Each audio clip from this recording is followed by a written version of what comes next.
ಸ್ನೇಹಿತರೆ, ಈ ಮೂವಿಯ ಸ್ಟಾರ್ಟಿಂಗ್ ಅಲ್ಲಿ ಒಂದು ಹುಡುಗಿ ನೇಣು ಹಾಕೊಂಡು ಆತ್ಮಹತ್ಯೆ ಮಾಡಿಕೊಂಡಿರ್ತಾಳೆ. ಈ ವಿಷಯ ಗೊತ್ತಾಗಿ ಅಲ್ಲಿಗೆ ಬಂದ ಪೊಲೀಸ್ಗೆ ಇದು ಆತ್ಮಹತ್ಯೆ ಅಲ್ಲ ಕೊಲೆ ಅಂತ ಗೊತ್ತಾಗುತ್ತೆ. ಮೊದಲಿಗೆ ಅವಳ ಗಂಡನ ಮೇಲೆ ಅನುಮಾನ ಬರುತ್ತೆ, ಅವನೇ ಕೊಲೆಗಾರ ಅನ್ನೋಷ್ಟ್ರಲ್ಲಿ ಮತ್ತೆ ಅವ್ರ ಮನೆ ಕೆಲಸದವಳ ಮೇಲೆ ಡೌಟ್ ಬರುತ್ತೆ. ಈ ಕೇಸ್ನ ಇನ್ವೆಸ್ಟಿಗೇಷನ್ ಮಾಡ್ತಾ ಹೋದಂಗೆಲ್ಲ ಒಂದರ ಮೇಲೆ ಒಂದು ಟ್ವಿಸ್ಟ್ಗಳು ಸಿಗ್ತಾನೆ ಹೋಗ್ತವೆ. ಕೊನೆವರೆಗೂ ಆ ಕೊಲೆಗಾರ ಯಾರು ಅನ್ನೋದು ನಿಮ್ಮಿಂದ ಗೆಸ್ ಮಾಡೋಕ್ಕೂ ಸಾಧ್ಯ ಆಗಲ್ಲ. ಹಾಗಾದ್ರೆ ಬನ್ನಿ ಸ್ನೇಹಿತರೆ, ಈ ಮೂವಿ ನೋಡ್ತಾ ಆ ಕೊಲೆಗಾರ ಯಾರು ಅನ್ನೋದನ್ನ ನೋಡೋಣ. ವೀಕ್ಷಕರೇ, ಈ ಮೂವಿ ಆರಂಭದಲ್ಲಿ ಒಂದು ದೊಡ್ಡ ಮನೆಯನ್ನ ತೋರಿಸ್ತಾರೆ. ಆ ಮನೆಯಲ್ಲಿ ದಿವ್ಯಾ ಅನ್ನೋ ಹುಡುಗಿ ತನ್ನ ಮಗುನ ಎತ್ಕೊಂಡು ಬೇಜಾರಲ್ಲಿ ಕುಂತಿರ್ತಾಳೆ. ಆಗ ಅವಳ ಗಂಡ ಜಯರಾಮ್ ರೆಡಿಯಾಗಿ ಎಲ್ಲಿಗೋ ಹೋಗ್ತಾ ಇದ್ದ. ಎಲ್ಲಿಗೆ ಹೋಗ್ತಿದಾರ ಅಂತ ದಿವ್ಯಾ ಕೇಳ್ತಾಳೆ. ಜಯರಾಮ್ ಮಾತಾಡಲ್ಲ, ಸುಮ್ನೆ ತನ್ನ ಪಾಡಿಗೆ ತಾನು ಹೋಗ್ತಾ ಇರ್ತಾನೆ. ಆಗ ದಿವ್ಯಾಗೆ ಕೋಪ ಬರುತ್ತೆ. ಇಷ್ಟು ರಾತ್ರಿ ಯಾವ ಹೋಟೆಲ್ಗೆ ಹೋಗ್ತಿದ್ದೀರಾ, ಯಾರ ಜೊತೆ ಮಲ್ಗಕ್ ಹೋಗ್ತಿದ್ದೀರಾ ಅಂತ ರೇಗ್ತಾಳೆ. ಆದ್ರೂ ಜಯರಾಮ್ ಸುಮ್ನೆನೆ ಇರ್ತಾನೆ. ಇದನ್ನೆಲ್ಲ ನೋಡ್ತಿದ್ದ ಮನೆ ಕೆಲಸದೊಳಾದ ಲಕ್ಷ್ಮಿ ಸ್ವಲ್ಪ ಸುಮ್ನೆ ಇರಿ ಅಂತ ದಿವ್ಯಾಗೆ ಹೇಳ್ತಾಳೆ. ಆಗ ಕೋಪಗೊಂಡ ದಿವ್ಯಾ ಅವಳ ಕಪಾಳಕ್ಕೆ ಹೊಡಿತಾಳೆ. ಆಗ ಜಯರಾಮ್ಗೂ ಕೋಪ ಬಂದು ದಿವ್ಯಾಳ ಕಪಾಳಕ್ಕೆ ಹೊಡಿತಾನೆ. ನಂತರ ದಿವ್ಯಾ ಅಲ್ಲಿಂದ ತನ್ನ ರೂಮ್ಗೆ ಹೋಗ್ತಾಳೆ. ಜಯರಾಮ್ ಕೂಡ ಅಲ್ಲಿಂದ ಹೋಗ್ತಾನೆ. ಮಧ್ಯರಾತ್ರಿ 2 ಗಂಟೆಗೆ ದಿವ್ಯಾಳ ಮಗು ಹಾಲ್ನಲ್ಲಿ ಒಂದೇ ಅಳ್ತಾ ಇರುತ್ತೆ. ಅಲ್ಲಿಗೆ ಬಂದ ಲಕ್ಷ್ಮಿ ಆ ಮಗುನ ಎತ್ಕೊಂಡು ದಿವ್ಯಾ ರೂಮ್ ಬಳಿ ಹೋಗಿ ಡೋರ್ ನಾಕ್ ಮಾಡ್ತಾಳೆ. ದಿವ್ಯಾ ಯಾವುದೇ ರೆಸ್ಪಾನ್ಸ್ ಮಾಡಲ್ಲ. ಆಗ ಡೋರ್ ತಳ್ಳಿ ಲಕ್ಷ್ಮಿ ಒಳಗಡೆ ಹೋಗ್ತಾಳೆ. ನೋಡಿದ್ರೆ ದಿವ್ಯಾ ನೇಣು ಹಾಕೊಂಡು ಸೂಸೈಡ್ ಮಾಡ್ಕೊಂಡಿದ್ಲು. ಇದಾದ್ಮೇಲೆ 2:30ಕ್ಕೆ ಪೊಲೀಸ್ ಆಫೀಸರ್ ಆದ ವಿಕ್ರಮ್ ತನ್ನ ಕಾನ್ಸ್ಟೇಬಲ್ ಜೊತೆ ಇವ್ರ ಮನೆಗೆ ಬರ್ತಾನೆ. ಲಕ್ಷ್ಮಿನೇ ಈ ವಿಷಯ ಪೊಲೀಸ್ಗೆ ಇನ್ಫಾರ್ಮ್ ಮಾಡಿದ್ಲು. ವಿಕ್ರಮ್ ಆ ರೂಮ್ಗೆ ಹೋಗಿ ನೋಡ್ತಾ ಇರ್ತಾನೆ. ಅವನಿಗೆ ಒಂದು ಚಿಕ್ಕ ಹರಳು ಸಿಗುತ್ತೆ. ನಂತರ ವಿಕ್ರಮ್ ಏನಾಯ್ತು ಅಂತ ಲಕ್ಷ್ಮಿಗೆ ಕೇಳ್ತಾನೆ. ಜಯರಾಮ್ ಮತ್ತು ದಿವ್ಯಾಳ ನಡುವೆ ಗಲಾಟೆಯಾಗಿರೋ ವಿಷಯನೆಲ್ಲ ಲಕ್ಷ್ಮಿ ಹೇಳ್ತಾಳೆ. ಈಗ ಜಯರಾಮ್ ಎಲ್ಲಿ ಅಂತ ವಿಕ್ರಮ್ ಕೇಳ್ತಾನೆ. ಅವರು ಮುಂಬೈಗೆ ಹೋಗ್ಬೇಕು ಅಂತ ಏರ್ಪೋರ್ಟ್ಗೆ ಹೋಗಿದ್ದಾರೆ ಅಂತ ಹೇಳ್ತಾಳೆ. ಕಾಲ್ ಮಾಡಿದ್ರೆ ಫೋನ್ ಸ್ವಿಚ್ ಆಫ್ ಅಂತ ಬರ್ತಾ ಇತ್ತು. ರಾಂಬಾಬುಗೆ ವಿಕ್ರಮ್, ಮಳೆಯಿಂದ ಎಲ್ಲಾ ಫ್ಲೈಟ್ಗಳು ಡಿಲೇ ಆಗಿರ್ತವೆ, ಯಾರಿಗಾದ್ರೂ ಕಳಿಸಿ ಕರ್ಕೊಂಡು ಬರ್ತಾರೆ, ಜೊತೆಗೆ ಫಾರೆನ್ಸಿಕ್ ಡಿಪಾರ್ಟ್ಮೆಂಟ್ಗೂ ಬರಕ್ಕೆ ಹೇಳ್ತಾನೆ. ಮೊದಲು ರಾಂಬಾಬು ಫಾರೆನ್ಸಿಕ್ಗೆ ಕಾಲ್ ಮಾಡ್ತಾನೆ. ಒಂದು ಸೂಸೈಡ್ ಕೇಸ್ ಅಂತ ಹೇಳ್ತಾನೆ. ಮನೆ ಅಡ್ರೆಸ್ನ ಕೊಡ್ತಿರ್ಬೇಕಾದ್ರೆ ಇದು ಸೂಸೈಡ್ ಅಲ್ಲ ಕೊಲೆ ಅಂತ ವಿಕ್ರಮ್ ಹೇಳ್ತಾನೆ. ಜಯರಾಮ್ಗೆ ಯಾರಾದ್ರೂ ಅಣ್ಣ ತಮ್ಮ ಇದ್ದಾರಾ ಅಂತ ಲಕ್ಷ್ಮಿಗೆ ವಿಕ್ರಮ್ ಕೇಳ್ತಾನೆ. ಜಯರಾಮ್ ಸರ್ಗೆ ಒಬ್ಬ ತಮ್ಮ ಇದ್ದಾನೆ, ಹೆಸರು ಆದಿತ್ಯ ಅಂತ ಹೇಳ್ತಾಳೆ. ಆದಿತ್ಯ ನ್ಯಾಷನಲ್ ಇನ್ವೆಸ್ಟಿಗೇಷನ್ ಏಜೆನ್ಸಿಯಲ್ಲಿ ಟ್ರೈನಿಂಗ್ ತಗೋತಿರ್ತಾನೆ. ದಿವ್ಯಾ ಸತ್ತಿರೋ ವಿಷಯ ಅವನಿಗೆ ಗೊತ್ತಾಗಿ ಮನೆಗೆ ಓಡಿ ಬರ್ತಾನೆ. ವಿಕ್ರಮ್ಗೆ ಆದಿತ್ಯ NIA ಟ್ರೈನಿಂಗ್ ತಗೊಳ್ತಿರೋದು ಗೊತ್ತಾಗುತ್ತೆ. ದಿವ್ಯಾ ಯಾಕೆ ಸೂಸೈಡ್ ಮಾಡ್ಕೊಂಡ್ಲು ಅಂತ ಆದಿತ್ಯ ಲಕ್ಷ್ಮಿಗೆ ಕೇಳ್ತಾನೆ. ಅದು ಸೂಸೈಡ್ ಅಲ್ಲ ಕೊಲೆ ಅಂತ ವಿಕ್ರಮ್ ಹೇಳ್ತಾನೆ. ಯಾಕಂದ್ರೆ ದಿವ್ಯಾ ನೇಣು ಹಾಕೊಳ್ಳೋಕೆ ಸೀರೆ ಇಲ್ಲ ವೇಲ್ ಯೂಸ್ ಮಾಡಬಹುದಿತ್ತು, ಆದ್ರೆ ಅವಳು ಹಗ್ಗ ಯೂಸ್ ಮಾಡಿದಾಳೆ. ಅವಳು ಕತ್ತು ಪಕ್ಕ ಕೈಯಿಂದ ಪರ್ಚಿರೋ ಗುರ್ತಿದೆ, ಜೊತೆಗೆ ದಿವ್ಯಾ ಅಂಗಾಲಲ್ಲಿ ಗಾಯ ಆಗಿದೆ. ಆದ್ರೆ ಅವಳು ಯೂಸ್ ಮಾಡಿರೋ ಟೇಬಲ್ಗೆ ಸ್ವಲ್ಪನೂ ರಕ್ತ ಹತ್ತಿರಲ್ಲ. ಇದನ್ನೆಲ್ಲ ಗಮನಿಸಿದ ವಿಕ್ರಮ್ಗೆ ಇದು ಕನ್ಫರ್ಮ್ ಕೊಲೆನೆ ಅಂತ ಹೇಳ್ತಾನೆ. ಇದನ್ನೆಲ್ಲ ಕೇಳ್ತಿದ್ದ ಲಕ್ಷ್ಮಿ ಗಲಾಟೆ ಆದ್ಮೇಲೆ ಜಯರಾಮ್ ಸರ್ ಒಂದ್ಸಲ ಮನೆಗೆ ವಾಪಸ್ ಬಂದಿದ್ರು ಅಂತ ಹೇಳ್ತಾಳೆ. ನಂತರ ರೂಮ್ ನ ಸೀಜ್ ಮಾಡಕ್ಕೆ ಹೇಳಿ ವಿಕ್ರಮ್ ತೆಳಗಡೆ ಬರ್ತಾನೆ. ಅಷ್ಟರಲ್ಲಿ ದಿವ್ಯಾಳ ಗಂಡ ಜಯರಾಮ್ ಕೂಡ ಬಂದಿರ್ತಾನೆ. ಜಯರಾಮ್ ಇವ್ರನ್ನೆಲ್ಲ ನೋಡಿ ಗಾಬರಿ ಆಗ್ತಾನೆ. ಏನಾಗಿದೆ ಅಂತ ವಿಕ್ರಮ್ನ ಕೇಳ್ತಾನೆ. ನಿಮ್ ಹೆಂಡತಿ ಸೂಸೈಡ್ ಮಾಡ್ಕೊಂಡಿದ್ದಾರೆ ಅಂತ ವಿಕ್ರಮ್ ಹೇಳ್ತಾನೆ. ಆಗ ಜಯರಾಮ್ ನೋಡಕ್ಕೆ ಮೇಲೆ ಹೋಗ್ತಿರ್ತಾನೆ. ಆಗ ವಿಕ್ರಮ್ ಅವನ್ನ ತಡಿತಾನೆ. ಫಾರೆನ್ಸಿಕ್ ಅವ್ರು ಬರೋವರೆಗೂ ಯಾರು ಮೇಲೆ ಹೋಗಂಗೆ ಇಲ್ಲ ಅಂತ ಹೇಳ್ತಾನೆ. 8 ಗಂಟೆಯಿಂದ 2 ಗಂಟೆವರೆಗೂ ನೀನು ಎಲ್ಲಿದ್ದೆ ಅಂತ ವಿಕ್ರಮ್ ಕೇಳ್ತಾನೆ. ನಾನು ಏರ್ಪೋರ್ಟ್ ನಲ್ಲಿದ್ದೆ ಅಂತ ಜಯರಾಮ್ ಹೇಳ್ತಾನೆ. ತಕ್ಷಣ ಲಕ್ಷ್ಮಿ ಇಲ್ಲಿಂದ ಸರ್ ಹೋದ್ಮೇಲೆ ಮತ್ತೆ ವಾಪಸ್ ಬಂದಿದ್ರು ಅಂತ ಹೇಳ್ತಾಳೆ. ಅದನ್ನ ಕೇಳಿದ ಜಯರಾಮ್, ಒಂದು ಇಂಪಾರ್ಟೆಂಟ್ ಫೈಲ್ನ ಮರ್ತು ಹೋಗಿದ್ದೆ, ಅದು ತಗೊಂಡು ಹೋದೆ, ಬರೀ 2 ನಿಮಿಷದಲ್ಲಿ ಅಂತ ಹೇಳ್ತಾನೆ. ಆದ್ರೆ ವಿಕ್ರಮ್ ಇದನ್ನ ನಂಬಲ್ಲ. ಯಾಕಂದ್ರೆ ಜಯರಾಮ್ ಬಂದಿರೋದು ಮಾತ್ರ ಲಕ್ಷ್ಮಿ ನೋಡಿರ್ತಾಳೆ, ಹೋಗೋದು ನೋಡಿರಲ್ಲ. ಆಗ ಅವ್ರ ಡೋರ್ ಹೊರಗೆ ಒಂದು CCTV ಇರೋದು ವಿಕ್ರಮ್ಗೆ ಗೊತ್ತಾಗುತ್ತೆ. ಆ ಫುಟೇಜ್ನ ಚೆಕ್ ಮಾಡ್ತಾನೆ. ಜಯರಾಮ್ ಹೇಳಿರೋ ಹಾಗೆ ಬರೀ 2 ನಿಮಿಷಕ್ಕೆ ಬಂದು ಹೋಗಿರ್ತಾನೆ. ಅಂದ್ರೆ ಕೊಲೆ ಮಾಡಿ 2 ನಿಮಿಷದಲ್ಲಿ ಹೋಗೋಕ್ಕೆ ಸಾಧ್ಯ ಇಲ್ಲ. ಇದನ್ನ ಜಯರಾಮ್ ತಮ್ಮ ಆದಿತ್ಯ ಹೇಳ್ತಾನೆ. ಅಲ್ಲಿಂದ ವಿಕ್ರಮ್ ಮತ್ತೆ ಲಕ್ಷ್ಮಿ ಬಳಿ ಬರ್ತಾನೆ. ನೀನು ದಿವ್ಯಾ ಬಾಡಿ ನೋಡಿದ್ಮೇಲೆ ಮೊದಲು ಯಾರಿಗೆ ಕಾಲ್ ಮಾಡಿದ್ದು ಅಂತ ಕೇಳ್ತಾನೆ. ಆಗ ಲಕ್ಷ್ಮಿ ಪೊಲೀಸ್ ಸ್ಟೇಷನ್ಗೆ ಮಾಡಿರೋದು ಅಂತ ಹೇಳ್ತಾಳೆ. ಹೆಂಡತಿ ಮನೆಯಲ್ಲಿ ಸೂಸೈಡ್ ಮಾಡ್ಕೊಂಡ್ರೆ ನೀನು ಗಂಡನಿಗೆ ಕಾಲ್ ಮಾಡೋದು ಬಿಟ್ಟು ಡೈರೆಕ್ಟ್ ಪೊಲೀಸ್ಗೆ ಯಾಕೆ ಕಾಲ್ ಮಾಡಿದ್ಯಾ ಅಂತ ಸ್ವಲ್ಪ ಹೆದರ್ಸಿ ವಿಕ್ರಮ್ ಕೇಳ್ತಾನೆ. ಆಗ ಲಕ್ಷ್ಮಿಗೆ ಭಯ ಆಗುತ್ತೆ. ಇಲ್ಲ ಸರ್, ನಾನು ಮೊದಲು ಜಯರಾಮ್ ಸರ್ಗೆ ಕಾಲ್ ಮಾಡಿರೋದು, ಅವರೇ ಮೊದಲು ಈ ವಿಷಯ ಪೊಲೀಸ್ಗೆ ತಿಳಿಸು, ನಿಂಗೆ ಏನ್ ಕೇಳಿದ್ರು ಗೊತ್ತಿಲ್ಲ ಅಂತ ಹೇಳು ಅಂತ ಅಂದಿದ್ರು, ಅದಕ್ಕೆ ನಾನು ಈ ರೀತಿ ಮಾಡಿದೆ ಅಂತ ಹೇಳ್ತಾಳೆ. ಜಯರಾಮ್ ಹೇಳ್ದಂಗೆಲ್ಲ ಲಕ್ಷ್ಮಿ ಯಾಕೆ ಮಾಡಿದ್ಲು ಅಂದ್ರೆ ಇವ್ರ ಮಧ್ಯೆ ಮೊದ್ಲಿಂದಾನು ಸಂಬಂಧ ಇರುತ್ತೆ. ಅದನ್ನ ಲಕ್ಷ್ಮಿ ಕೂಡ ಒಪ್ಕೋತಾಳೆ. ನಂತರ ಅಲ್ಲೇ ಇದ್ದ ಒಂದು ಫೋಟೋನ ವಿಕ್ರಮ್ ನೋಡ್ತಾನೆ. ಅದರಲ್ಲಿ ಜಯರಾಮ್ ಮತ್ತು ಮೊದಲನೇ ಹೆಂಡತಿ ಮಗ ವಿನೋದ್ ಇರ್ತಾನೆ. ಈಗ ವಿನೋದ್ ಮೇಲ್ಗಡೆ ರೂಮ್ ನಲ್ಲಿದ್ದಾನೆ ಅಂತ ಗೊತ್ತಾಗಿ ವಿಕ್ರಮ್ ಮೇಲೆ ಹೋಗ್ತಾನೆ. ವಿನೋದ್ ಒಬ್ಬ ಸ್ಪೆಷಲ್ ಚೈಲ್ಡ್. ಸರಸ್ವತಿ ಅಂದ್ರೆ ಅವ್ರ ತಾಯಿ ಸತ್ತಾಗಿಂದ ಡಿಪ್ರೆಷನ್ಗೆ ಹೋಗಿರ್ತಾನೆ. ವಿನೋದ್ ತನ್ನ ತಾಯಿಯ ಫೋಟೋನ ಬಿಡಿಸ್ತಿರ್ತಾನೆ. ಆಗ ವಿಕ್ರಮ್ ವಿನೋದ್ಗೆ ಕೆಲವು ಪ್ರಶ್ನೆಗಳನ್ನ ಕೇಳ್ತಾನೆ. ನಂತರ ವಿನೋದ್ ಹೇಳ್ತಾನೆ, ನಾನು ಡೈಲಿ ಮಲಗೋದು 10:30ಕ್ಕೆ. ಇವತ್ತು ಕೂಡ ಅದೇ ಟೈಮ್ಗೆ ಮಲಗಿದ್ದೆ. 10:50ಕ್ಕೆ ಕೆಳಗಡೆ ಮಗು ಅಳ್ತಿರೋ ಸೌಂಡ್ ಕೇಳಿ ನಾ ಹಾಲ್ಗೆ ಬಂದೆ. ಆದ್ರೆ ಅಲ್ಲಿ ಯಾರೂ ಇರಲಿಲ್ಲ. ಅದಕ್ಕೆ ನಾ ಅಲ್ಲಿಂದ ವಾಪಸ್ ಬಂದೆ. ನಿದ್ದೆ ಬರ್ತಿಲ್ಲ ಅಂತ ಸ್ಕೆಚ್ ಮಾಡ್ತಾ ಇದ್ದೀನಿ ಅಂತ ಹೇಳ್ತಾನೆ. ಇದನ್ನ ಕೇಳಿ ತಕ್ಷಣ ವಿಕ್ರಮ್ ಕೆಳಗೆ ಲಕ್ಷ್ಮಿ ಬಳಿ ಬರ್ತಾನೆ. ಲಕ್ಷ್ಮಿ 8 ಗಂಟೆಯಿಂದ ನಾನು ಕಿಚನ್ನಲ್ಲೇ ಇದ್ದೆ ಅಂತ ಹೇಳಿರ್ತಾಳೆ. ಆಗ ವಿಕ್ರಮ್, ನೀನು 10:50ಕ್ಕೆ ಎಲ್ಲಿದ್ದೆ ಅಂತ ಕೇಳ್ತಾನೆ. ಅದಕ್ಕೆ ಲಕ್ಷ್ಮಿ ಬೆವರ್ತಾ, ಸರ್ ನಮ್ಮ ಮನೆ ಪಕ್ಕದಲ್ಲೇ ಇದೆ. ನನ್ನ ಮಗಳು ಮನೇಲಿ ಒಬ್ಳೇ ಇರ್ತಾಳೆ. ಅವಳನ್ನ ನೋಡ್ಕೊಂಬರಕ್ಕೆ ಹೋಗಿದ್ದೆ ಅಂತ ಹೇಳ್ತಾಳೆ. ಆಗ ವಿಕ್ರಮ್ ರಾಂಬಾಬುಗೆ ಲಕ್ಷ್ಮಿ ಮಗಳನ್ನ ಕರ್ಕೊಂಡ್ ಬರಕ್ಕೆ ಹೇಳ್ತಾನೆ. ಸ್ವಲ್ಪ ಹೊತ್ತಾದ್ಮೇಲೆ ಅವಳು ಬರ್ತಾಳೆ. ಅವಳ ಹೆಸರು ಮಾನಸ. ಇಲ್ಲಿ ದಿವ್ಯಾಳ ಕೊಲೆಯಾಗಿದೆ. ಅದು ನಿನ್ನ ತಾಯಿನೇ ಮಾಡಿರೋದು ಅಂತ ನಮಗೆ ಡೌಟ್ ಬರ್ತಾ ಇದೆ. ಆ ಡೌಟ್ ಕ್ಲಿಯರ್ ಆಗಬೇಕು ಅಂದ್ರೆ ನಾನು ಕೇಳೋ ಕ್ವಶನ್ಗೆ ನೀನು ಆನ್ಸರ್ ಮಾಡಬೇಕು ಅಂತ ವಿಕ್ರಮ್ ಹೇಳ್ತಾನೆ. ಅದಕ್ಕೆ ಮಾನಸ ಒಪ್ಕೋತಾಳೆ. ದಿವ್ಯಾನ ಯಾಕೆ ಕೊಲೆ ಮಾಡಿದೆ ಅಂತ ವಿಕ್ರಮ್ ಮಾನಸಾಗೆ ಕೇಳ್ತಾನೆ. ಅದನ್ನ ಕೇಳ್ತಿದ್ದಂಗೆ ಎಲ್ಲರಿಗೂ ಶಾಕ್ ಆಗುತ್ತೆ. ಸ್ಟಾರ್ಟಿಂಗ್ ಅಲ್ಲಿ ಸಿಕ್ಕಿರೋ ಹರಳು ಮಾನಸ ಕಿವಿಯೋಲೇದು ಮತ್ತು ಮಾನಸ ಉಗುರಲ್ಲಿ ದಿವ್ಯಾಳ ಚರ್ಮ ಸಿಗುತ್ತೆ. ಜೊತೆಗೆ ಮಾನಸ ಕತ್ತಲ್ಲಿ ಕೂಡ ಮಾರ್ಕ್ ಆಗಿರುತ್ತೆ. ಇದನ್ನೆಲ್ಲ ಗಮನಿಸಿದ ವಿಕ್ರಮ್ ಮಾನಸನೇ ದಿವ್ಯಾ ಕೊಲೆ ಮಾಡಿರೋದು ಅಂತ ಹೇಳ್ತಾನೆ.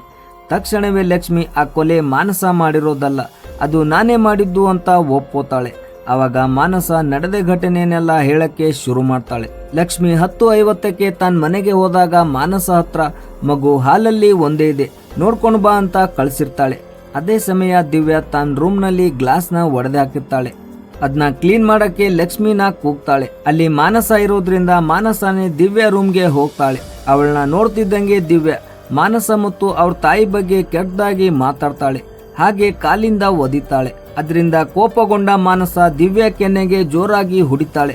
ಆಗ ದಿವ್ಯಾ ಮಾನಸಳ ಕತ್ತನ್ನ ಹಿಡ್ಕೋತಾಳೆ. ಅದೇ ರೀತಿ ಮಾನಸನು ದಿವ್ಯಾನ ಕತ್ತನ್ನ ಹಿಡ್ಕೊಂಡು ಗೋಡೆಗೆ ದೂಕ್ತಾಳೆ. ಆಗ ದಿವ್ಯಾ ತಲೆ ಗೋಡೆಗೆ ಹೊಡ್ಕೊಂಡು ಅಲ್ಲೇ ಕೂರ್ತಾಳೆ. ನಂತರ ಮಾನಸ ಮನೆಗೆ ಹೋಗಿ ಅವ್ರ ತಾಯಿ ಲಕ್ಷ್ಮಿನ ಕರ್ಕೊಂಡು ಬರ್ತಾಳೆ. ಲಕ್ಷ್ಮಿ ಬಂದು ನೋಡುವಾಗ ದಿವ್ಯಾ ಸತ್ತು ಹೋಗಿರ್ತಾಳೆ. ಇದೇ ನಡೆದಿರೋ ಘಟನೆ ಅಂತ ಮಾನಸ ವಿಕ್ರಮ್ಗೆ ಹೇಳ್ತಾಳೆ. ನಂತರ ವಿಕ್ರಮ್ ಬಾಡಿನ ಪೋಸ್ಟ್ ಮಾರ್ಟಮ್ಗೆ ಕಳಿಸ್ತಾನೆ. ತಾಯಿ ಮಗಳನ್ನ ಅರೆಸ್ಟ್ ಮಾಡಿ ಕರ್ಕೊಂಡು ಹೋಗ್ತಾನೆ. ಇಲ್ಲಿ ಪೋಸ್ಟ್ ಮಾರ್ಟಮ್ ಮಾಡ್ತಿದ್ದ ಡಾಕ್ಟರ್ ಹೇಳ್ತಾನೆ, ವಿಕ್ರಮ್ ದಿವ್ಯಾಳ ತಲೆಗೆ ಗಾಯ ಆಗಿದ್ರಿಂದ ಪ್ರಾಣ ಹೋಗಿಲ್ಲ. ಅದು ಒಂದು ಚಿಕ್ಕ ಗಾಯ ಅಷ್ಟೇ.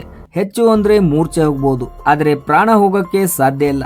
ಆದ್ರೆ ಅವಳು ಸತ್ತಿರೋಕೆ ಕಾರಣ ಅವಳ ಬಾಡಿಲಿ ಇಂಜೆಕ್ಟ್ ಆಗಿರೋ ಸ್ಲೋ ಪಾಯ್ಸನ್ ಇಂದ. ಆದ್ರೆ ಅದು ಯಾವುದು ಅಂತ ನಮ್ಗೆ ಗೊತ್ತಾಗ್ತಿಲ್ಲ. ಅದರಿಂದಾನೇ ದಿವ್ಯಾ ಸತ್ತಿರೋದು ಅಂತ ಹೇಳ್ತಾರೆ. ಆಗ ವಿಕ್ರಮ್ ಮತ್ತು ಆದಿತ್ಯಗೆ ಶಾಕ್ ಆಗುತ್ತೆ. ಅಲ್ಲಿಂದ ವಿಕ್ರಮ್ ಕ್ರೈಮ್ ಸೀನ್ ಆಗಿರೋ ಜಾಗಕ್ಕೆ ಮತ್ತೆ ವಾಪಸ್ ಬರ್ತಾನೆ. ಈ ರೀತಿ ಆಗಿರೋದು ಅಂತ ವಿಕ್ರಮ್ ಜಯರಾಮ್ಗೆ ಹೇಳ್ತಿರ್ತಾನೆ. ಅಲ್ಲೇ ಇದ್ದ ವಿನೋದ್ ಗಾಬರಿಯಾಗಿ ಅಲ್ಲಿಂದ ಓಡಿ ಹೋಗಿ ತನ್ನ ರೂಮ್ ನಲ್ಲಿ ಬಚ್ಚಿಕೊಳ್ತಾನೆ. ಆಗ ವಿಕ್ರಮ್ ಕೂಡ ಆ ರೂಮ್ಗೆ ಹೋಗ್ತಾನೆ. ಆ ರೂಮ್ ನಲ್ಲಿ ಒಂದು ಕಬೋರ್ಡ್ ಮಾತ್ರ ಲಾಕ್ ಆಗಿರುತ್ತೆ. ಇದರಲ್ಲಿ ಏನೂ ಇಲ್ಲ. ಈ ಕಬೋರ್ಡ್ ಕೀ ಕಳೆದೋಗಿ ತುಂಬಾನೇ ವರ್ಷಗಳಾಗಿದೆ ಅಂತ ಜಯರಾಮ್ ಹೇಳ್ತಾನೆ. ಆದ್ರೆ ವಿಕ್ರಮ್ಗೆ ಅದರಲ್ಲಿ ಏನಾದ್ರೂ ಇರ್ಬೋದು ಅಂತ ಅನುಮಾನ ಬರುತ್ತೆ. ವಿನೋದ್ನೇ ಈ ಕಬೋರ್ಡ್ ಇವಾಗ್ಲೂ ಬಳಸ್ತಿದ್ದಾನೆ ಅಂತ ವಿಕ್ರಮ್ ಹೇಳ್ತಾನೆ. ಅಲ್ಲೇ ಇದ್ದ ವಿನೋದ್ನ ತಾಯಿಯ ಫೋಟೋನ ನೋಡ್ತಾನೆ. ಆ ಫೋಟೋ ಹಿಂದೆ ಕಬೋರ್ಡ್ನ ಕೀ ಇರುತ್ತೆ. ಅದರಿಂದ ಕಬೋರ್ಡ್ ಓಪನ್ ಮಾಡ್ತಾನೆ. ಅದರಲ್ಲಿ ವಿನೋದ್ ತಾಯಿಯ ಕೆಲವು ವಸ್ತುಗಳಿರ್ತವೆ. ಜೊತೆಗೆ ಒಂದು ಔಷಧಿ ಬಾಟ್ಲಿನೂ ಇರುತ್ತೆ. ಆಗ ಒಂದು ಚಮಚ ಔಷಧಿನ ತೆಗೆದು ಜಯರಾಮ್ಗೆ ಕುಡಿಯಕ್ಕೆ ವಿಕ್ರಮ್ ಕೊಡ್ತಾನೆ. ತಕ್ಷಣವೇ ವಿನೋದ್ ಓಡಿ ಬಂದು ಜಯರಾಮ್ ಕೈಯಿಂದ ಔಷಧಿ ಬಿಸಾಕ್ತಾನೆ. ಅಂದ್ರೆ ಔಷಧಿ ಬಾಟಲ್ ನಲ್ಲಿ ದಿವ್ಯಾಗೆ ಕೊಟ್ಟಿರುವ ಪಾಯ್ಸನ್ ಇರುತ್ತೆ. ಆಗ ವಿನೋದ್ ಒಂದು ಕಥೆನ ಹೇಳಕ್ಕೆ ಶುರು ಮಾಡ್ತಾನೆ. ವಿನೋದ್ ತಾಯಿ ಸತ್ ಮೇಲೆ ಜಯರಾಮ್ ದಿವ್ಯಾನ ಮದುವೆಯಾಗಿ ಕರ್ಕೊಂಡು ಬಂದಿದ್ದ. ಇದು ವಿನೋದ್ಗೆ ಸ್ವಲ್ಪನೂ ಇಷ್ಟ ಇರಲಿಲ್ಲ. ದಿವ್ಯಾ ವಿನೋದ್ ಮಧ್ಯೆ ಡೈಲಿ ಜಗಳ ಆಗ್ತಾನೆ ಇರುತ್ತೆ. ದಿವ್ಯಾ ಸಾಯೋ ರಾತ್ರಿ ಮಗು ಅಳ್ತಿದೆ ಅಂತ ವಿನೋದ್ ಕೆಳಗಡೆ ಬಂದಿರ್ತಾನೆ. ಅದೇ ಟೈಮ್ಗೆ ದಿವ್ಯಾ ನೀರ್ ತಗೊಂಡ್ ಬಾ ಅಂತ ಲಕ್ಷ್ಮಿಗೆ ಕೂಗಿರ್ತಾಳೆ. ಲಕ್ಷ್ಮಿ ಇಲ್ಲ ಅಂತ ಗೊತ್ತಾಗಿ ವಿನೋದ್ನೇ ಮೇಲೆ ಹೋಗ್ತಾನೆ. ಕುಡಿಯಕ್ಕೆ ಜ್ಯೂಸ್ನ ಕೊಡ್ತಾನೆ. ಅದರಲ್ಲಿ ವಿಷನೂ ಹಾಕಿರ್ತಾನೆ. ಅದಕ್ಕೆ ದಿವ್ಯಾ ಸತ್ತಿರೋದು ಅಂತ ಗೊತ್ತಾಗುತ್ತೆ. ನಂತರ ವಿನೋದ್ನ ರಿಮಾಂಡ್ ರೂಮ್ಗೆ ಕಳಿಸ್ತಾರೆ. ಇದಾದ್ಮೇಲೆ ವಿಕ್ರಮ್ ಸ್ಟೇಷನ್ಗೂ ಹೋಗಿ ಕೂರ್ಬೇಕು ಅನ್ನೋಷ್ಟ್ರಲ್ಲಿ ಮತ್ತೆ ಡಾಕ್ಟರ್ ಕಾಲ್ ಮಾಡಿ ವಿಕ್ರಮ್ಗೆ ಅರ್ಜೆಂಟ್ ಆಗಿ ಬರಕ್ಕೆ ಹೇಳ್ತಾನೆ. ವಿಕ್ರಮ್ ಹೋಗೋ ಮುಂಚೆನೆ ಅಲ್ಲಿಗೆ ಜಯರಾಮ್ ತಮ್ಮ ಆದಿತ್ಯನೂ ಬಂದಿರ್ತಾನೆ. ವಿನೋದ್ ಬಳಿ ಸಿಕ್ಕಿರುವ ಪಾಯ್ಸನ್ ಇಂದ ಮ್ಯಾಕ್ಸಿಮಮ್ ಕೋಮಾಗೆ ಹೋಗ್ಬೋದು. ಅದರಿಂದ ಯಾರು ಸಾಯಲ್ಲ ಅಂತ ಡಾಕ್ಟರ್ ಹೇಳ್ತಾನೆ. ಅಂದ್ರೆ ವಿನೋದ್ನ ಬಳಿ ಸಿಕ್ಕಿರೋ ಪಾಯ್ಸನ್ ಇಂದನೂ ದಿವ್ಯಾ ಸತ್ತಿರಲ್ಲ. ಇದನ್ನ ಕೇಳಿ ವಿಕ್ರಮ್ಗೆ ಇನ್ನೂ ತಲೆ ಕೆಟ್ಟೋಗಿರುತ್ತೆ. ಅದೇ ಟೈಮ್ಗೆ ಜಯರಾಮ್ ವಿಕ್ರಮ್ಗೆ ಕಾಲ್ ಮಾಡಿ ಮನೆಗೆ ಬರಕ್ಕೆ ಹೇಳ್ತಾನೆ. ತಕ್ಷಣ ಅಲ್ಲಿಂದ ವಿಕ್ರಮ್ ಮತ್ತು ಆದಿತ್ಯ ಜಯರಾಮ್ ಮನೆಗೆ ಬಂದಿರ್ತಾರೆ. ಜಯರಾಮ್ ಜೊತೆ ಅವ್ರ ಮನೆ ಪಕ್ಕದ ವ್ಯಕ್ತಿನೂ ಇರ್ತಾನೆ. ಕೊಲೆಯಾಗೋ ರಾತ್ರಿ ಒಬ್ಬ ವ್ಯಕ್ತಿ ರೈನ್ ಕೋಟ್ ಹಾಕೊಂಡು ಗೋಡೆ ಹತ್ತಿ ದಿವ್ಯಾ ರೂಮ್ಗೆ ಹೋಗ್ತಿರೋದನ್ನ ಈತ ನೋಡಿರ್ತಾನೆ. ಆದ್ರೆ ಈತ ಆ ದಿನನೇ ಕೆಲ್ಸದ ಮೇಲೆ ಡೆಲ್ಲಿಗೆ ಹೋಗಿದ್ದ. ಬಂದ್ಮೇಲೆ ದಿವ್ಯಾ ಕೊಲೆಯಾಗಿರೋ ವಿಷಯ ತಿಳಿದು ಇದನ್ನೆಲ್ಲ ಹೇಳಿರ್ತಾನೆ. ಆ ವ್ಯಕ್ತಿ ಕಿಲ್ಲರ್ನ ಮುಖ ನೋಡಿರಲ್ಲ. ಅವ್ರ ಮನೆ ಮೇಲೆ CCTV ಇರೋದ್ರಿಂದ ಅದರಲ್ಲಿ ಆ ಕಿಲ್ಲರ್ನ ನೋಡ್ಬೋದು ಅಂತ ಆ ಫೋಟೇಜ್ನ ತೋರಿಸ್ತಾನೆ. ಅದರಲ್ಲಿ ಆ ಕಿಲ್ಲರ್ನ ಮುಖ ಕಾಣಿಸೋದೇ ಇಲ್ಲ. ಇದನ್ನೆಲ್ಲ ನೋಡ್ತಿದ್ದ ವಿಕ್ರಮ್ಗೆ ಇನ್ನೂ ತಲೆ ಕೆಟ್ಟಿರುತ್ತೆ. ಇದಾದ್ಮೇಲೆ ವಿಕ್ರಮ್ ಆದಿತ್ಯ ಮತ್ತು ಜಯರಾಮ್ನ ಕಾಲ್ ಡೀಟೇಲ್ಸ್ನ ಚೆಕ್ ಮಾಡ್ತಾನೆ. ಒಂದು ವಾಚ್ ಅಂಗಡಿಗೂ ಹೋಗಿ ವಿಚಾರಣೆ ಮಾಡ್ತಾನೆ. ವಾಚ್ ಅಂಗಡಿಗೆ ಯಾಕೆ ಹೋದ ಅಂತ ಕೊನೆಯಲ್ಲಿ ಗೊತ್ತಾಗುತ್ತೆ. ಆದ್ರೂ ಕಿಲ್ಲರ್ ಯಾರಂತ ವಿಕ್ರಮ್ಗೆ ಗೊತ್ತಾಗ್ತಿರಲ್ಲ. ಅಷ್ಟರಲ್ಲಿ ಡಾಕ್ಟರ್ ವಿಕ್ರಮ್ಗೆ ಕಾಲ್ ಮಾಡಿ ಮತ್ತೆ ಬರಕ್ಕೆ ಹೇಳ್ತಾನೆ.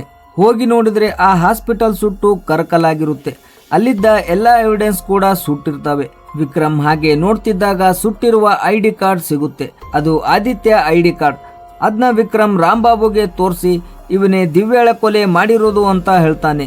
ನಂತರ ಆದಿತ್ಯನ ಹುಡುಕೊಂಡು ಅವ್ರ ಮನೆಗೆ ಹೋಗ್ತಾನೆ. ರೂಮ್ನಲ್ಲಿದ್ದ ಆದಿತ್ಯ ಫೋನ್ಗೆ ಜಯರಾಮ್ ಕಾಲ್ ಮಾಡ್ತಾ ಇರ್ತಾನೆ. ಆ ರೂಮ್ಗೆ ವಿಕ್ರಮ್ ಹೋಗ್ತಾನೆ. ಅಷ್ಟರಲ್ಲಿ ಆದಿತ್ಯ ಹಿಂದೆಯಿಂದ ಬಂದು ವಿಕ್ರಮ್ ಮೇಲೆ ಅಟ್ಯಾಕ್ ಮಾಡ್ತಾನೆ. ಆಗ ವಿಕ್ರಮ್ ಆದಿತ್ಯ ನಡುವೆ ಫೈಟಿಂಗ್ ಆಗುತ್ತೆ. ವಿಕ್ರಮ್ ಆದಿತ್ಯಗೆ ಚೆನ್ನಾಗಿ ಹೊಡೆದು ಕತ್ನ ಹಿಡ್ಕೊಂಡಿರ್ತಾನೆ. ಅಷ್ಟರಲ್ಲಿ ಅಲ್ಲಿಗೆ ಕಾನ್ಸ್ಟೇಬಲ್ ರಾಂಬಾಬು ಬಂದು ವಿಕ್ರಮ್ ತಲೆಗೆ ದೊಣ್ಣೆಯಿಂದ ಹೊಡಿತಾನೆ. ಸ್ವಲ್ಪ ಹೊತ್ತಾದ್ಮೇಲೆ ವಿಕ್ರಮ್ ಕಣ್ಣು ಬಿಟ್ಟಾಗ ಯಾವುದೋ ಇನ್ವೆಸ್ಟಿಗೇಷನ್ ರೂಮ್ನಲ್ಲಿರ್ತಾನೆ. ವಿಕ್ರಮ್ನ ಆದಿತ್ಯ ಚೇರ್ಗೆ ಕಟ್ ಹಾಕಿರ್ತಾನೆ. ಆಗ ಆದಿತ್ಯ ಮೂವಿಯ ಮೇಜರ್ ಟ್ವಿಸ್ಟ್ ನ ರಿವೀಲ್ ಮಾಡ್ತಾನೆ. ಅದೇನಂದ್ರೆ ದಿವ್ಯಾ ಕೊಲೆ ಮಾಡಿರೋದು ಆದಿತ್ಯ ಅಲ್ಲ, ಇದೇ ಪೊಲೀಸ್ ಆಫೀಸರ್ ವಿಕ್ರಮ್ ಮಾಡಿದ್ದ. ಆದಿತ್ಯಗೆ ಮೊದಲಿಂದಾನು ವಿಕ್ರಮ್ ಮೇಲೆ ಡೌಟ್ ಇತ್ತು. ಅದಕ್ಕೆ ಈತ ಯಾರಿಗೂ ಗೊತ್ತಿಲ್ಲದೆ ಇನ್ವೆಸ್ಟಿಗೇಷನ್ ಮಾಡ್ತಾ ಇದ್ದ. ದಿವ್ಯಾ ಕೊಲೆ ಆಗೋ ಮುಂಚೆ ಕಿಲ್ಲರ್ ದಿವ್ಯಾ ರೂಮ್ನ ಕಿಟಕಿ ಹತ್ತಿರೋ ಫುಟೇಜ್ನ ವಿಕ್ರಮ್ ಜೊತೆ ಆದಿತ್ಯನು ನೋಡ್ತಿರ್ತಾನೆ. ಈ ರೀತಿ ಕಿಟಕಿ ಹತ್ತೋದು ಒಬ್ಬ ಟ್ರೈನ್ ಪ್ರೊಫೆಷನಲ್ ಇಂದಾನೇ ಸಾಧ್ಯ ಅಂತ ಆದಿತ್ಯಗೆ ಗೊತ್ತಾಗುತ್ತೆ. ಅದಕ್ಕೆ ಆದಿತ್ಯ ದಿವ್ಯಾ ಬಗ್ಗೆ ತಿಳ್ಕೊಳ್ಳೋಕೆ ಅವ್ರ ಮನೆಗೆ ಹೋಗಿದ್ದ. ಅಲ್ಲಿ ದಿವ್ಯಾಳ ಅಜ್ಜಿ ಆದಿತ್ಯಗೆ ಒಂದು ಪೆಟ್ಟಿಗೆನ ಕೊಡ್ತಾಳೆ. ಅದರಲ್ಲಿ ದಿವ್ಯಾಳ ವಸ್ತುಗಳಿದ್ವು. ಅದರಲ್ಲಿ ಒಂದು ಲೆಟರ್ ಕೂಡ ಸಿಗುತ್ತೆ. ಅದರಲ್ಲಿ ವಿಕ್ರಮ್ ಸಿಗ್ನೇಚರ್ ಇರುತ್ತೆ. ಇದರಿಂದ ವಿಕ್ರಮ್ ಮೇಲೆ ಆದಿತ್ಯಗೆ ಅನುಮಾನ ಜಾಸ್ತಿ ಆಗುತ್ತೆ. ವಿಕ್ರಮ್ ಒಂದು ವಾಚ್ ಅಂಗಡಿಗೆ ಹೋಗಿರ್ತಾನೆ. ಯಾಕಂದ್ರೆ ಅವನ ವಾಚ್ ಅಲ್ಲಿ ಟೈಮ್ ಸೆಟ್ ಮಾಡೋ ಕ್ರೌನ್ ಎಲ್ಲೋ ಬಿದ್ದೋಗಿರುತ್ತೆ. ಅದನ್ನ ಹಾಕಿಸ್ಕೊಳ್ಳೋಕೆ ವಿಕ್ರಮ್ ವಾಚ್ ಅಂಗಡಿಗೆ ಹೋಗಿರ್ತಾನೆ. ಅವನ್ನ ಫಾಲೋ ಮಾಡಿಕೊಂಡು ಆದಿತ್ಯ ಕೂಡ ಅಲ್ಲಿಗೆ ಹೋಗಿರ್ತಾನೆ. ವಿಕ್ರಮ್ನ ಗಡಿಯಾರ 10:50ಕ್ಕೆ ನಿಂತು ಹೋಗಿತ್ತು. ಅದಕ್ಕೆ ಕ್ರೋನ್ ಹಾಕಿ ಸರಿ ಮಾಡಿಕೊಟ್ಟೆ ಅಂತ ಆ ಅಂಗಡಿಯವರು ಹೇಳ್ತಾರೆ. ಕೈಯಲ್ಲಿ ವಾಚ್ ಇದ್ರೂ ದಿವ್ಯಾ ಕೊಲೆ ಆದ ದಿನ ವಿಕ್ರಮ್ ಗೋಡೆಗೆ ಹಾಕಿರುವ ಗಡಿಯಾರದಲ್ಲಿ ಟೈಮ್ ನೋಡ್ತಿದ್ದ. ಆದಿತ್ಯ ಇದನ್ನ ಅಬ್ಸರ್ವ್ ಮಾಡಿರ್ತಾನೆ. ಆದಿತ್ಯ ದಿವ್ಯಾಳ ಮನೆ ಹಿಂದೆ ಹೋಗಿ ಚೆಕ್ ಮಾಡಿರ್ತಾನೆ. ಅಲ್ಲಿ ವಿಕ್ರಮ್ ವಾಚಿನ ಕ್ರೌನ್ ಸಿಕ್ಕಿರುತ್ತೆ. ಅದೇ ಕ್ರೌನ್ ಇಂದ ದಿವ್ಯಾಗೆ ವಿಕ್ರಮ್ ಪಾಯ್ಸನ್ ಇಂಜೆಕ್ಟ್ ಮಾಡಿರ್ತಾನೆ. ನಂತರ ವಿಕ್ರಮ್ ಅಲ್ಲಿಂದ ಹೋಗಿರ್ತಾನೆ. ದಿವ್ಯಾ ಮನೆಯಿಂದ ಕಾಲ್ ಬರುತ್ತೆ ಅಂತ ವೇಟ್ ಮಾಡ್ತಾ ಇರ್ತಾನೆ. ಅದೇ ರೀತಿ ಲಕ್ಷ್ಮಿ ಕಾಲ್ ಮಾಡಿದಾಗ ವಿಕ್ರಮ್ ಹೋಗಿ ನೋಡ್ತಾನೆ. ಆದ್ರೆ ದಿವ್ಯಾ ನೇಣು ಹಾಕೊಂಡಿರೋದು ನೋಡಿ ವಿಕ್ರಮ್ಗೆ ಆಶ್ಚರ್ಯ ಆಗುತ್ತೆ. ನಂತರ ಈ ಕೊಲೆನ ಲಕ್ಷ್ಮಿ ಮತ್ತು ಅವಳ ಮಗಳ ಮೇಲೆ ಹಾಕಬೇಕು ಅಂತ ಪ್ಲಾನ್ ಮಾಡ್ತಾನೆ. ಆದ್ರೆ ಅಲ್ಲಿ NIA ಟ್ರೈನ್ ಆಗಿದ್ದ ಆದಿತ್ಯ ಬಂದಾಗ ವಿಕ್ರಮ್ ಪ್ಲಾನ್ ಎಲ್ಲ ಹಾಳಾಗಿರುತ್ತೆ. ಅದಕ್ಕೆ ವಿಕ್ರಮ್ ಆದಿತ್ಯನ ಈ ಕೇಸ್ನಲ್ಲಿ ಫಿಟ್ ಮಾಡಬೇಕು ಅಂತ ಅನ್ಕೊಂಡಿರ್ತಾನೆ. ಇದು ಆದಿತ್ಯಗೆ ಗೊತ್ತಾಗಿ ಎಲ್ಲಾ ವಿಚಾರನ ರಾಂಬಾಬುಗೆ ಹೇಳಿದ್ದ. ಅದಕ್ಕೆ ರಾಂಬಾಬು ಆದಿತ್ಯಗೆ ಹೆಲ್ಪ್ ಮಾಡಿರೋದು.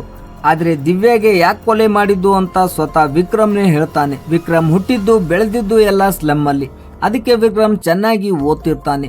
ಒಂದಿನ ವಿಕ್ರಮ್ನ ತಾಯಿ ಇದ್ದಕ್ಕಿದ್ದಾಗೆ ಸತ್ತು ಹೋಗಿರ್ತಾರೆ. ಈತ ದೊಡ್ಡವನಾದಾಗ ಇವನ್ ಲೈಫಲ್ಲಿ ದಿವ್ಯಾ ಬಂದಿರ್ತಾಳೆ. ಒಬ್ಬರನ್ನೊಬ್ರು ತುಂಬಾನೇ ಪ್ರೀತಿ ಮಾಡ್ತಾ ಇದ್ರು. ವಿಕ್ರಮ್ ಪೊಲೀಸ್ ಟ್ರೈನಿಂಗ್ ಅಲ್ಲಿ ಟಾಪ್ ಅಲ್ಲಿ ಬಂದು ಸೆಲೆಕ್ಟ್ ಆಗ್ತಾನೆ.